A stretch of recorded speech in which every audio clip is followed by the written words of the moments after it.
ሰላም እንዴት ናችሁ? ውድ የማን ዩናይትድ ኢትዮ ፋንስ ተከታታዮች በያላችሁበት ሰላማችሁ ይብዛ። በርካታ ስፖርታዊ መረጃዎችን በዛሬው ዕለት ወደ እናንተ ይዘን መጥተናል። እስከ ፕሮግራማችን መጠናቂያ ድረስ አብራችሁን ቆዩ። በ2026 ምንም ጨዋታ ያልተሸነፈው ዩናይትድ በአሳማኝ ሁኔታ በሴንት ጄምስ ፓርክ የሽንፈት ጽዋን ቀምሷል። በተለይም ሁለተኛው አጋማሽ ለተመለከተው የዩናይትድ ተጫዋቾች ጨዋታውን ለማሸነፍ ምንም ፍላጎት ያላቸው አይመስሉ ነበር። በአንጻሩ ባላቸው አቅም ሁሉ ኒውካስሎች በ10 ተጫዋች ሲፋለሙና ድልም ማግኘት ችለዋል። በእውነቱ አይዳ የጠፋበት ዩናይትድን በትናንትናው ዕለት በተለይም በሁለተኛው አጋማሽ ተመልክተናልና ሳንድሮ ቶናሊ፣ ጆሊንተን ትሪፐር፣ ኩኛ የዚህ ጨዋታ ድምቀቶች ነበሩ። በተለይ ማቲያስ ኩኛ በትናንትናው ዕለት በጣም መንቀሳቀስ ችሏል። ነገር ግን የፊት መስመሮቹ ተጫዋቾች በተለይም ብሪያን ምቤሞ በትላንትናው ዕለት ወሳኝ የሆኑ ኳሶችን አግኝቶ መጠቀም አልቻለም እና እንዲህ አይነት ነገር ደግሞ ከጨዋታዎች አንዳንድ ጊዜ የሚከሰትበት ሁኔታ አለ። እንዲህ ደግሞ የአሰልጣኝ ብስለትን የሚጠይቅ አይነት ጨዋታ ነው ማለት ይቻላል እና በትናንትናው ዕለት ማንቸስተር ዩናይትድ እንግዲህ 3 ነጥብ ማግኘት ይችሉ ነበር። ነገር ግን ማግኘት የሚችሉትን 3 ነጥብ እንግዲህ አሳልፈው ኒውካስል ዩናይትድ ሰጥቷል። ማይክል ካሪክም ከጨዋታ በኋላ እንዲህ ሲል ተናግሯል። ዛሬ ከጥራት አንጻር በምንፈልገው ደረጃ ላይ አልነበርንም፣ ለኒውካስል እውቅና መሰጠት አለበት። በእውነት በጨዋታው ማሸነፍ ይገባቸው ነበር። ይህን መናገር ቢጎዳኝም እውነታ ግን ይህ ነው። ወደ ስራችን ተመልሰን ለሚቀጥለው ጨዋታ ከዚህ የተሻለ መሆን አለብን። አንድ ጨዋታ ተሸንፈናል፣ በቂ ብቃትም አላሳየንም። ነገር ግን በአጠቃላይ ሲታይ አሁን በጥሩ ሁኔታ ላይ እንገኛለን ሲል አሰልጣኝ ማይክል ካሪክ ተናግረዋል።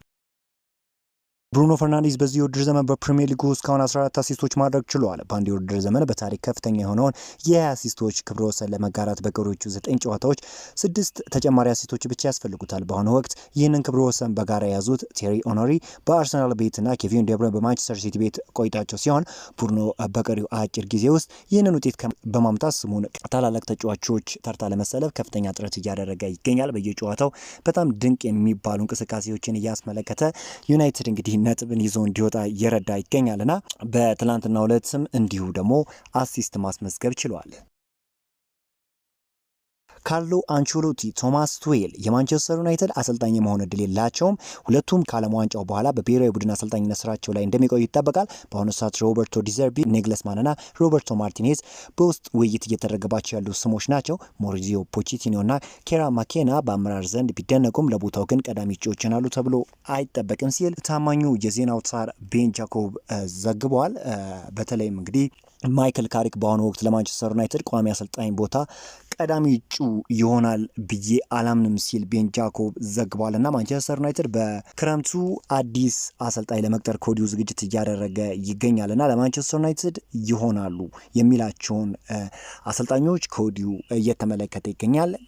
ማይክል ካሪክ እንግዲህ እስከ ክረምቱ ድረስ ማንቸስተር ዩናይትድን በጊዜ አሰልጣኝነት ይመራል። እስከዛ ድረስ አዲስ ነገር ሊፈጠራል ወይም አይፈጠርም የሚለው ነገር ደግሞ አብረን የምንመለከት ይሆናል። ነገር ግን አሁን ባለው ሁኔታ ቤን ጃኮብ እንደዘገበው ማይክል ካሪክ እንግዲህ በክረምቱ ማንቸስተር ዩናይትድን ዋና አሰልጣኝ ሆኖ ለመምራት ቀዳሚ ተመራጭ እንዳልሆኑ እየተገለጸ የሚገኘው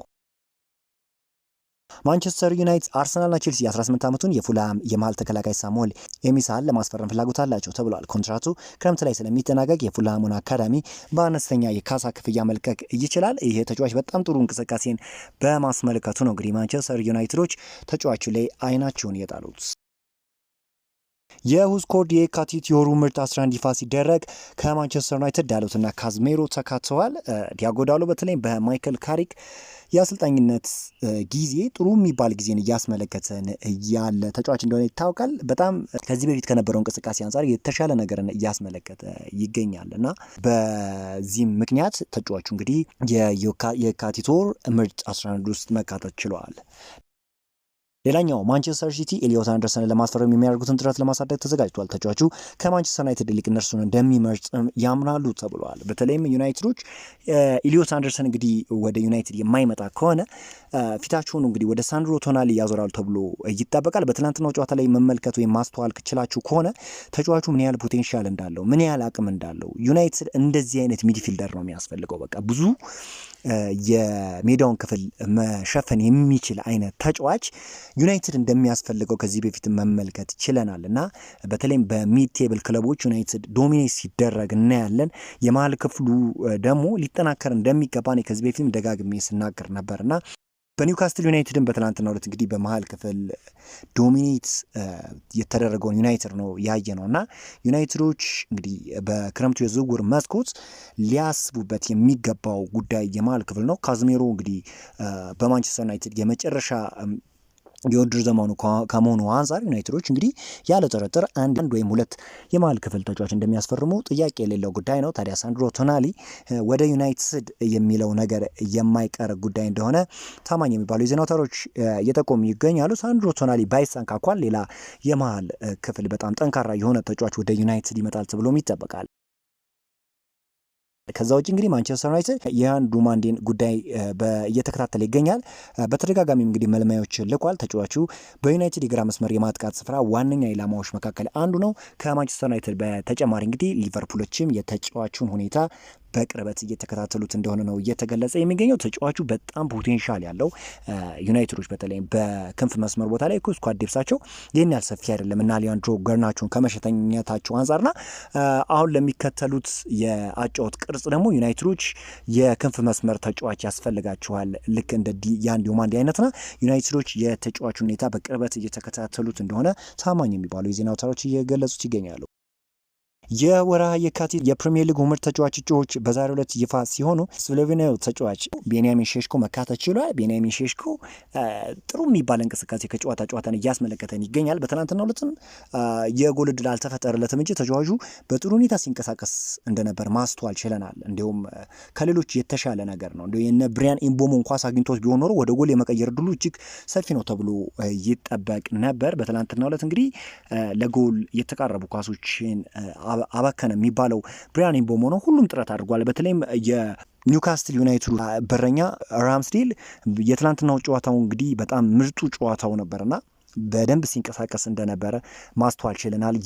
የሌኒዩሮን ኳስ ያዳነበት መንገድ፣ የዮሹዋ ዘርክዚን ኳስ ያዳነበት መንገድ እጅግ የሚገርም ነው ማለት ይቻላል። እጅግ ለጎል የተቃረቡ ኳሶችን ሲያመክን መመልከት ችለናል። እንደ አጠቃላይ ዩናይትድ የነበረው እንቅስቃሴ ያን ያህል ጥሩ ባይባልም ነገር ግን እንደ አጠቃላይ የግብ ጠባቂውም ጥንካሬን አለማንሳት ከባድ ነው። ቢግ የሆኑ ቻንሶችን ክሬት አድርገዋል። ከዚህ በፊት ካላቸው ተነሳሽነት አንጻር ግን ለማንቸስተር ዩናይትድ የትናንትናው ጨዋታ ይህን ያህል ጥሩ ነው ለማለት ከባድ ነው። በዛሬው ዕለት እንግዲህ ዩናይትድን የተመለከቱ ስፖርታዊ ዜናዎች ይህን ይመስላሉ። በአዳዲስ ስፖርታዊ መረጃዎች እስክንገናኝ ድረስ መልካም ሁሉ ተመኘው።